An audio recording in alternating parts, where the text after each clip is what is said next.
আসসালামু আলাইকুম everyone, welcome back to my channel. আজকের এপিসোডে আপনাদের সাথে বেসিক একটা চকলেট স্পঞ্জ কেকের রেসিপি শেয়ার করব। এই রেসিপিটি আপনারা 1 পাউন্ডের চকলেট স্পঞ্জ কেক বেস যে কোনো কেক বানাতে ইউজ করতে পারবেন।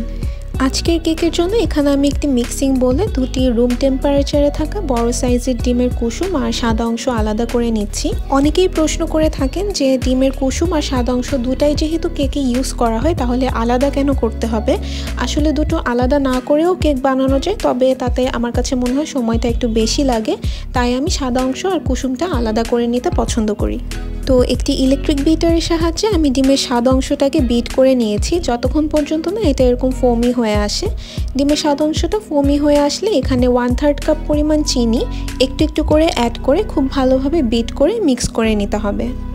বিট করতে করতে যখন দেখবেন যে ডিমের সাদা অংশটা এরকম স্টিফ পিক্স ফর্মে চলে এসেছে, অর্থাৎ অনেক স্টেবল হয়ে গেছে, সে পর্যায়ে এখানে ডিমের কুসুমগুলো অ্যাড করে দিতে হবে। সেই সাথে আমি অ্যাড করেছি 1/2 চা চামচ পরিমাণ ভ্যানিলা এসেন্স। এবার আবারও খুব ভালোভাবে বিট করে এই দুটো উপকরণ মিক্স করে নিচ্ছি।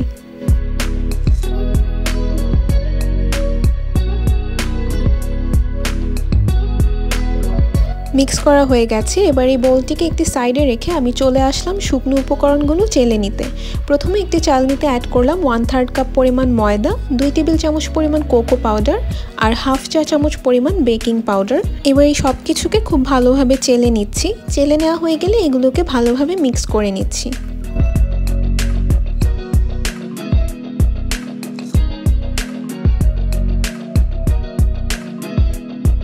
মিক্স করা হয়ে গেছে। এবার এই শুকনো উপকরণটা আমি ডিমের ফোমের মিক্সচারে একটু একটু করে অ্যাড করে খুবই আলতো হাতে ফোল্ডিং মেথড অ্যাপ্লাই করে মিক্স করে নিব।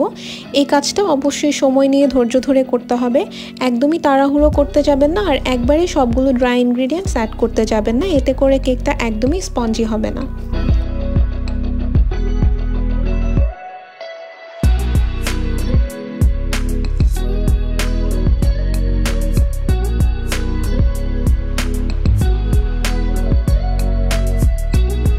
সবগুলো শুকনো উপকরণ আমি এখানে অ্যাড করে খুব ভালোভাবে মিক্স করে নিয়েছি। দেখতে পাচ্ছেন ব্যাটারটা কত স্মুথ হয়েছে, এতে কোনো লাম্পস নেই।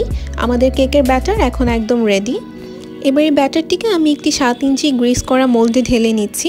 কেকটাকে আমি একটি প্রিহিটেড ওভেনে 160 ডিগ্রি সেলসিয়াস টেম্পারেচারে 30 থেকে 35 মিনিটের জন্য বেক করে নিব।